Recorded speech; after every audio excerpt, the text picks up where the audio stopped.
Hoje eu vou falar de uma das empresas mais badaladas e mais pedidas por vocês da Bolsa de Valores, a Via Varejo, e eu vou explicar para vocês um pouquinho do momento da Via Varejo depois do último balanço de resultados da empresa e também contar para vocês os meus planos de investir ou não em Via Varejo.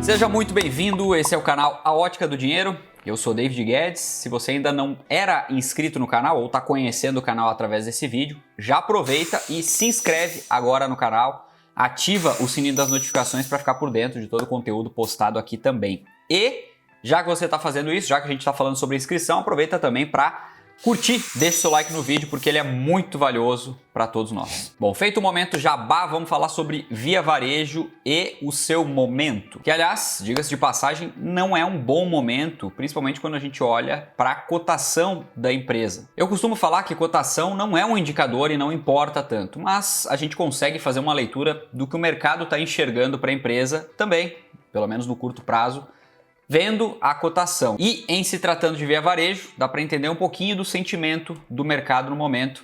É só olhar o gráfico, Via Varejo está em queda livre de novembro de 2020 para cá. Bom, e quando a ação de uma empresa cai bastante, existem dois lados da moeda, né? Muita gente olha para isso e acaba dando importância demais para a cotação e enxergando talvez uma oportunidade olhando só para a cotação, e isso é errado. E outras pessoas também olhando só para a cotação acham que está tudo errado com a empresa, porque simplesmente ela não se valoriza. Eu comprei a 20, agora caiu para 11 e etc, né? Aquelas coisas que a gente está acostumado a ler por aí, e é um comportamento até comum entre os investidores, principalmente entre os novos investidores. Embora eu não concorde muito com isso, o que manda na empresa é lucro, são fundamentos e tudo mais, né? A gente precisa enxergar a empresa e não só o preço, a cotação diária na Bolsa de Valores. Dito isso, vamos então entender um pouco mais sobre a Via Varejo em si, a empresa, de fato, os fundamentos da empresa, para onde ela está indo, entender um pouquinho do momento, mas entender muito mais o que a gente pode esperar para o longo prazo da empresa. Dando uma breve contextualização, a Via Varejo nasce da fusão de Casas Bahia com Ponto Frio lá em 2009. E somando as duas, ela conta com 1.052 lojas físicas, 27 centros de distribuição e mais de 1.000 mini-hubs, que são as próprias lojas físicas utilizadas para realizar o envio de mercadorias direto para os clientes. Além de Casas Bahia e Ponto Frio, fazem parte da Via Varejo a Bartira, empresa de móveis, o site extra.com, que é um e-commerce bem conhecido, a Zaplog, que é uma empresa tech de logística, e Banqi, que é uma fintech, essas duas últimas bem estratégicas para esse momento de turnaround, de virada da Via Varejo, que é uma empresa que não vinha bem e agora está tentando se recuperar, passando por uma série de ações, inclusive essas aquisições aqui que são bastante importantes nessa ideia de virada. E falando em virada, o marketplace nos portais online da Via Varejo também fazem parte desse processo, já que a Via Varejo ganha comissões com pequenas empresas de varejo que conseguem vender através dos espaços, dos portais marketplace da empresa. E falando do resultado mais recente da Via Varejo, o último balanço foi positivo, embora não surpreendeu muito positivamente, mas sim, ele pode ser considerado positivo, já que conseguiu, com o resultado do último trimestre de 2020, fechar o ano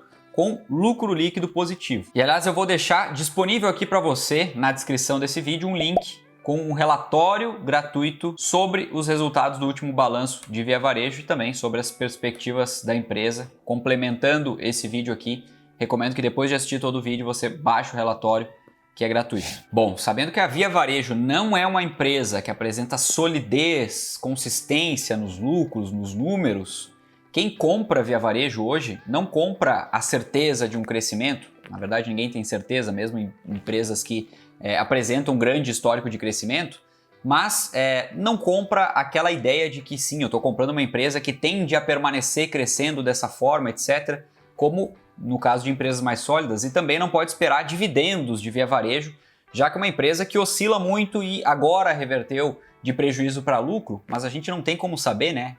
Como inclusive o histórico da própria empresa já mostra, a gente não tem como saber se isso não vai reverter de novo para prejuízo logo ali na frente e quando a empresa vai de fato engatar a quinta marcha e ir embora. Por isso, quem compra via varejo hoje está comprando um processo de turnaround, ou seja, uma virada da empresa definitiva, quando ela sai daquela instabilidade toda para se tornar uma empresa sim sólida, sim com lucros constantes, consistentes, aquela boa empresa que acionistas de longo prazo gostam. Bom, o que a gente não pode negar é que várias iniciativas para consolidar esse processo de turnaround vêm sendo tomadas, inclusive o Me Chama no Zap é uma dessas iniciativas e registrou 2,8 bilhões em vendas em 2020. Isso representa 16% das vendas digitais, ou seja, uma ação que deu muito certo e trouxe um resultado bastante positivo. Outro dado que chama atenção é o resultado do investimento em logística da Via Varejo.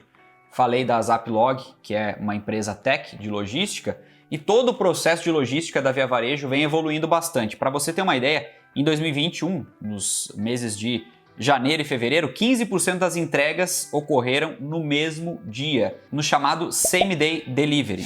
Bom, apesar dessas todas serem boas notícias para os investidores de longo prazo de Via Varejo, nem tudo são flores. A Via Varejo viu nos últimos tempos, e em 2020 não foi diferente, a principal concorrente, uma das principais concorrentes, Magazine Luiza, tomando bastante distância de Via Varejo, ou seja, o mercado claramente mostra uma preferência por Magazine Luiza, que é uma empresa já bem mais consolidada, uma empresa que apresenta assim um crescimento consistente, lucros, bons números, a margem é um pouco apertada porque faz parte do setor também, com a Via Varejo não é diferente, mas Magazine Luiza parece que essa sim engatou a quinta marcha e vai embora. O fato é que talvez aqui a gente já esteja falando de uma empresa que está bastante cara, ao menos ao meu ver. Isso aqui já pode ser papo para outro vídeo, mas na comparação relativa de Via Varejo com Magazine Luiza, o que a gente consegue enxergar, para resumir, é que o mercado sim está preferindo uma a outra.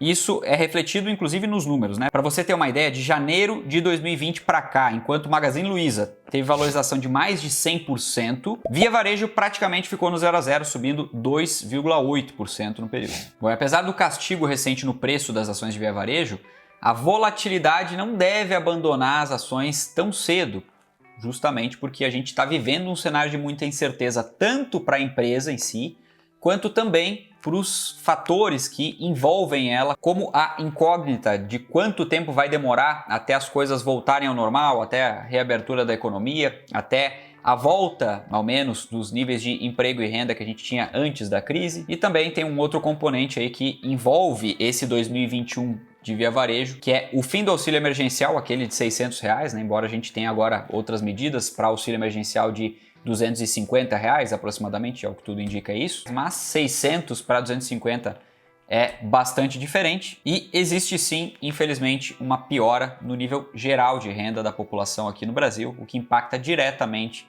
empresas como Via Varejo. Bom, e conforme prometido lá no começo do vídeo, eis a minha conclusão e a minha opinião e posição também entre comprar ou não comprar Via Varejo agora. Eu particularmente enxergo outras empresas, principalmente comparando com pares a nível global, com mais solidez e menos risco do que Via Varejo para investir agora e a preços também interessantes. Então, para mim não faz muito sentido investir em Via Varejo nesse momento, principalmente nessa análise relativa a outros players, em especial olhando um pouquinho mais para fora do Brasil também. Mas ela pode sim voltar para o meu radar se continuar mostrando um crescimento, provando uma solidez, de fato, uma melhora contínua, mesmo que lenta, mas uma melhora contínua nos principais indicadores fundamentalistas, e se junto com isso tudo ela ainda apresentar uma boa margem de segurança, ou seja, as ações não dispararem por conta disso. Em resumo, eu acho sim que Via Varejo tem um potencial interessante de retorno, mas a relação risco-retorno não é uma das melhores e nesse momento eu prefiro simplesmente ficar de fora. Mas como tese de investimento é algo muito pessoal, eu quero que você me conte se você tem ações de Via Varejo e se você quer comprar ações de Via Varejo nesse momento. Deixa aqui nos comentários e me conta também se você quer que eu fale sobre outras empresas da Bolsa de Valores. Me fala quais você prefere que eu fale, que eu vou pensar com carinho e talvez eu não grave um vídeo falando sobre a empresa que você quer. Dito isso, eu fico por aqui, espero muito que você tenha gostado desse vídeo. A gente se vê no próximo e não esqueça, tenha sempre muito foco e visão de longo prazo. Nós somos a Ótica do Dinheiro.